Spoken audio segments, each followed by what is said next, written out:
أعوذ بالله من الشيطان الرجيم. بسم الله الرحمن الرحيم. الحمد لله رب العالمين والصلاة والسلام على عبده ورسوله محمد وعلى آله وأصحابه وتابعيه أجمعين. Barcha maqtovlar, hurmatlilar, tubanchiliklar, alamlarning Robbisi Alloh taologa tegishli. Ulardan chiqqan salovat shariflar, hurmatli, suyukli, qadrli bo'lgan payg'ambarimiz Muhammad Mustafa sallallohu alayhi va sallamga bo'lsaydi, anga, aning ahli bayti, sahobalarga, tabi'inlarga, to'g'ri yo'ldan boruvchi barcha mu'min musulmonlarga Alloh taoloning salamlari, rahmatlari ham barakatlari bo'lsin. Alloh subhanahu va taolo Qur'onda payg'ambar sallallohu alayhi vasallamga aytib ketadi: "Qulillahumma malikal mulki tu'til mulka man tasha va tanzi'ul mulka mimman tasha." Ey Muhammad sallallohu alayhi vasallam bulay deb: "Ey Alloh, podsholarning podshasi, mulkatlarning, ya'ni podsholiklarning podshosidir. Sen kimga tilasang podsholikni idora etini berasan, kimdan tilasang olasan. Va tu'izzu man tasha va tu'izzu man tasha va tudillu man tasha." Ham kimni tilasang sen izzatli qilasan, kimni tilasang sen tuban qilasan deydi. Umar radhiyallohu anhu aytgancha, biz shunday qavm deydi, bizni Alloh subhanahu va taolo islom dini orqali izzatli qildi deydi, darajali qildi, ustun qildi deydi. Ham agarda izzatni, darajani kishilar boshqa yo'llardan izlay boshlasalar, ularni tuban qilar deydi. Ham shu Umar radhiyallohu anhuning so'zin, fikrin ikkinchi turli etib qaraganda, bizning xalqimizning da naq shuluq so'zlar bilan endi to'g'ri kela, bizning xalqimizning da 1100 yildan ortiq endi islom tarixi bordir. Ham xalqimizning da ustun bo'luvi, darajalarga erishuvi alhamdulillah u islom bilangina beyli. Aytib ketgan g'aylim ahillari aytadilar, tarixchilar aytadilar, bitinde Bulg'ar davlati bo'lganda, unda zo'r 10 shahar bilan Bulg'ar, Suvar, Bilar kabi shaharlar bilan bitinde. Ol vaqtda de Bulg'ar xonlig'ida mana shu Bulg'ar shaharida 100 ming kishi yashagan bo'lsa de, shuluq vaqtda hozirgi zamondagi eng zo'r megapolislarning birisi bo'lgan Parij, unda endi 30 mingna kishi yashagan deydi. Ham yashav bilan yashowda ikki turli bo'ladi. Bizning endi xalqimiz, bizning boboylarimiz biqniq olg'a ketgan bo'lar. U vaqtda hali Avropa illari, ya'ni Yevropa illari hali botqoqlikqa shirga sho'ngib yotgan vaqtlari bilan. Alloh subhanahu va taolo narsa deydi: "Va tu'izzu man tasha." Kimni tilasang sen izzatli, ustun qilasan. "Va tudillu man tasha." Ham kimni tilasang sen tuban qilasan deydi. Umar radhiyallohu anhu anlatgancha, demak, izzatli, darajali bo'lgan narsada ul islom dinidagina. Ham alhamdulillah izzat masalasini, endi darajalar masalasini ana bilim ahillari, ilm ahillari turlishada anlatadilar. Ul dindagi bo'lgan izzatda, dunyodagi bo'lgan izzatda kafirlar qo'rqib turgan ish musulmonlar deb de anlatadilar. Alloh taolo albatta bilishi. Bir vaqt Banu Mustaliq g'azvatidan qaytganda Peygamberimiz sallallohu alayhi vasallam jing'usha olib qaytdi. Bitinde g'adatdagicha, chunki ol o'zidan o'zi payg'ambarligi bilan endi Alloh taologa jing'uni berdi, Allohning rahmati bilan. Ham shunda bir voqea bilan aning askarida munofiqlar bor edi, 200 li bandalar bor edi. Boshda ular musulmonlar bilan musulmonlar orasida fitna soldilar, hatto sug'ish chiqa yozdi. Ham Rasululloh sallallohu alayhi vasallam shu fitnani tezroq to'xtatir uchun Qur'onda Alloh taolo fitna deya kuchliroqdir, zo'rroqdir deya o'tirishdan da hattoki deya Alloh taolo aytadi. Mana shu vaqtda Rasululloh sallallohu alayhi vasallam kunduz olib ketib bordi, o'zining askarini orasinlar uchun, mashg'ul bo'lsinlar uchun, kerakmagan masalalarga kirib botmasinlar uchun. Ham shu vaqtda munofiqlar narsa deb aytdilar. Alloh taolo ularning so'zlarini fosh qilib bitini Qur'onda. Ular aytdilar deya, biz agarda Madinaga qaytsak deya, ya'ni shaharimizga qaytsak, Madina Munawvaraga qaytsak, bizning izzatlilarimiz, ya'ni biz munofiqlar o'zlarini izzatli deb sanadilar, bizning tubanlarimizni, ya'ni musulmonlarni qo'yib chiqardilar deb aytdilar. Ham Alloh subhanahu va taolo mana bu so'zlarni payg'ambar sallallohu alayhi vasallamga oyatlar bo'lib indiradi. Һәм шушында әйтә: "Валиллахил иzzatu ва лирасулихи ва лилмуъминина" диye. Гыйззат, көч, дәрәҗә ул Аллаһ Тәгаләгә хастыр. Аның илчесенә хастыр. Аның куллары булган мөэминнәргә хастыр. Валакиннал мунафиқина ла я'ламун. Ләкин мунафиклар, икейүзле бәндәләр моның турында белмиләр дә, аңламыйлар да алар. Һәм Аллаһ Субханаһу ва Тәгалә менә бу аятларга кайтсак, нәрсә дия? Син гыйззатны бирәсең кемгә теләсәң, һәм кемне теләсәң син түбән кыласың. Димәк, Аллаһ Субханаһу ва Тәгалә мөэминнәрне, мусульманнарны гыйззатлы дип әйтте. Динсезләрне, кафирларны Аллаһ Тәгалә түбән дип әйтте. Һәм Аллаһ Тәгалә күтәрүчедер, көч бирүчедер үзенең мөэмин булган бәндәләренә. Әлбәттә, дөньяда төрле вакыйгалар бара. Бүгенге көндә дә мусульманнар белән мусульманнар арасында да аңлашылмаучанлыклар бар. Юк түгел, аңа инде кай вакытта хәтта инде мусульманнар да кирәкмәгән мәсьәләләргә кирип китәләр. Менә гади генә әйбер. Теге SMS-лар йөри бит инде хәзерге WhatsApp шурында. Гади генә әйбер, менә булмаган әйберне, проблеманы казып чыгару. Мәсәлән, җумга мөбарәк булсын дип әйтү, бидгат дип кешеләр шуны таратып яталар. Шуннан башка проблема биткәнме ислам җәмгыятендә? Шул берсен инде синең теге башыңны катыра торган, башны авыртыра торган, җумга мөбарәк булсын дисәң, син кафир булып җәһәннәмгә керәсеңме?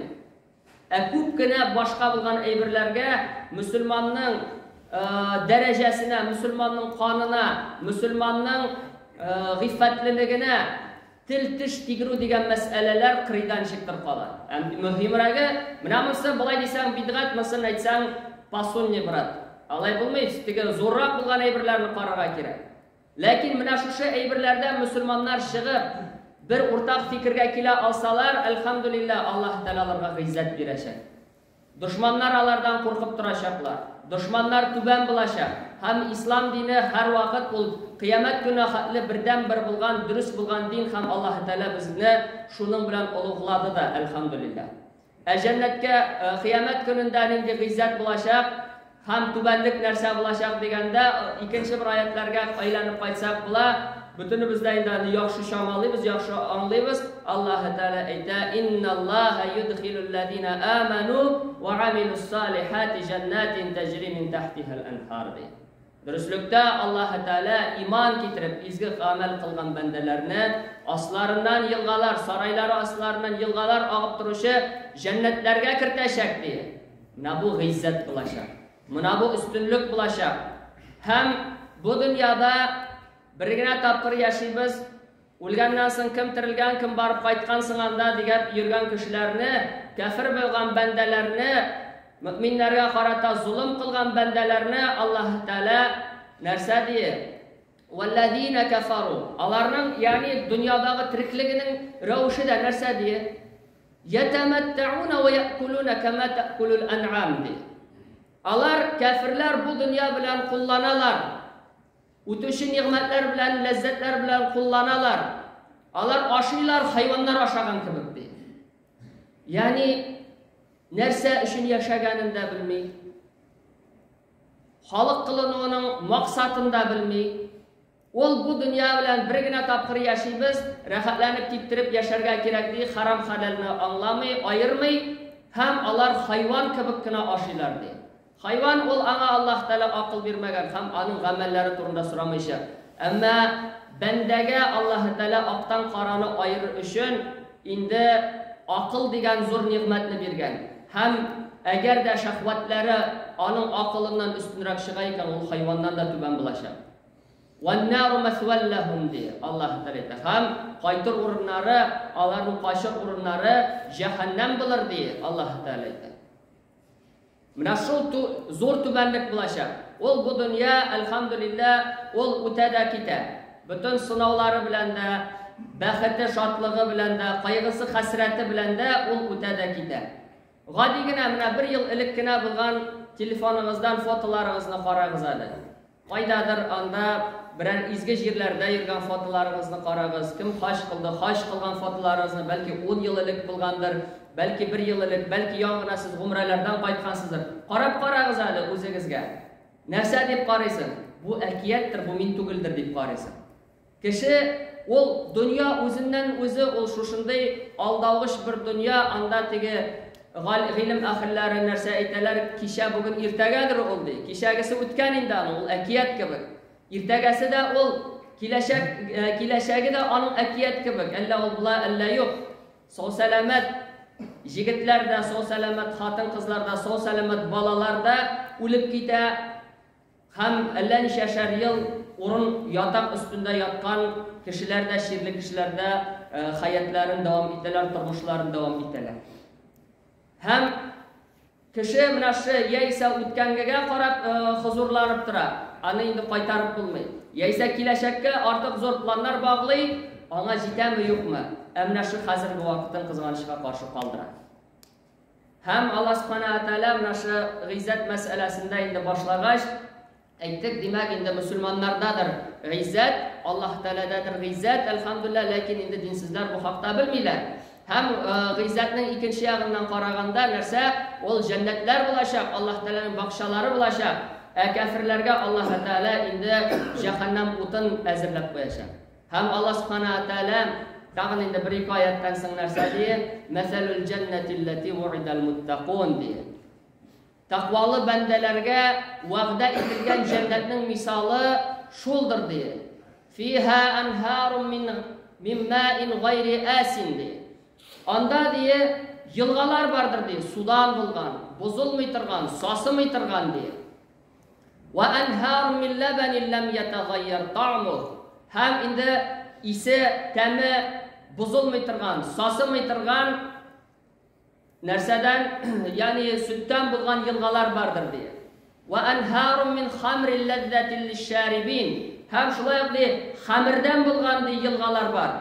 Аны ишүче ләззәтләнеп ишер. Икенче бер аятларда әйткәнчә, аннан беренчедән гүнах булмыйча, җәннәттә булган рахикул махтумнардан, шулай бит инде, пишәтләнгән, ягъни хатимләнгән хамирләрне Аллаһ Таала мөэминнәргә җәннәттә әзерләгән. Һәм аны ишкән өчен гүнах булмый бу дөньядан аермалы буларак. Һәм аннан башта авыртмыйча, һәм аны ишүчеләр һәр бер күзәнәге белән инде рәхәтен, ләззәтен татыячаклар. Һәм Аллаһ Таала әйтә: "Ва анһарун мин асалин мусаффа." Һәм шулай ук мөэминнәргә әзерләнгән җәннәттә дүртенче төрле елга ул инде саф булган, балдан булган елгалар ди. Менә шушы әйберләр мөэминнәргә әзерләнгән һәм без моңа ниятлибез, без моңа инанабыз, без моңа өметләнәбез. Аллаһ Таала безне кертер ди. Һәм бу дөньяда мөэмин менә шушы алдагы булганына инде ният кылып, алдагы булганына өметләнеп, Раббысының җәннәтенә өметләнеп, харамнарны калдыра, Аллаһ Тааланы, җәннәтне, җәһәннәмне, фәрештәләрне күрмәсә дә ул аларга ышана һәм Аллаһ Таала әмер иткән, Аллаһ Субханаһу ва Тааля куйган шушы кысалардан чыкмыйча тормышын яшәп алып барырга тырыша. Кемнәндер инде шушы сәбәпле мөселманнардан гадәттә инде көлергә тырышалар, карикатуралар ясыйлар, тегеләй итәләр, булай итәләр, әмма дә ләкин безнең киләчәк, әлхәмдүлилләh, безнең өметләребез ул зурдан, без җәннәтләргә керербез дип яшибез. Чөнки Аллаһ Субханаһу ва Тааля вәгъдә иткән икән, Аллаһ Таала бер вакытта да вәгъдәсенә хилаф кылмыйча. Һәм Аллаһ Субханаһу ва Тааля әйтә: كمن هو خالد في النار وسقوا ماء حميما فقطع أمعاءهم diye. Şuşular üstün bulurlarmı? Şuşlarga derece bulurmu? Şuşlarga Allah'tan rahmetleri bulurmu? Ya ise мәңгедәди cehennemde kalıp şirik bulgan, kaynagan bulgan, şiirinden, kandan bulgan, kaynap durgan sası sularını, kipitokны içip, hap kaynar bulgan. Şundan diye işekleri aktarılıp, kisilip bitken kişinin ecri yaxşı bulurmu diye. Allah Subhanahu wa Taala müminlerge elhamdülillah ezirlegen şuşunday cennetlerini hem elhamdülillah Allah Subhanahu wa Taala bizning halkımızını elhamdülillah bizning halklarımızını deb aytamiz. Chunki masjidda bir tatar, bir boshqa xalqigina tugul, boshqa xalqlar da bor, tojik da bor, o'zbek da bor, butunisida Alloh taolo birlashtirgandir shu islom alami ostida. Agar da biz vaqtiga bizga qog'ilmagan, ondan foyda bo'lmagan, lekin ziyoni ko'proq bo'lgan masalalarni chetkara qoldirib, musulmonlarga, dinimizga, xalqimizga foydaliroq bo'lgan ayberlarga yo'l tutsak, Allah subhanahu taala bizga g'izzatni berashadi. Bu dunyoda da kafirlarning da zolimlarning da bir qashında tili tishi o'tmayshak, hamda oxiratda da Allah subhanahu taala darajalarini ustun qilashaq. Allah subhanahu taala bizni g'izzatlantirsaydi shu islom dini bilan, Alloh taala bizni g'izzatlantirsaydi iymon bilan, Alloh taala bizni g'izzatlantirsaydi Qur'on bilan. وأقول قولي هذا وأستغفر الله لي ولكم ولسائر جماعة المسلمين إنه هو الغفور الرحيم الجواد الكريم السميع العليم سامع الدعاء.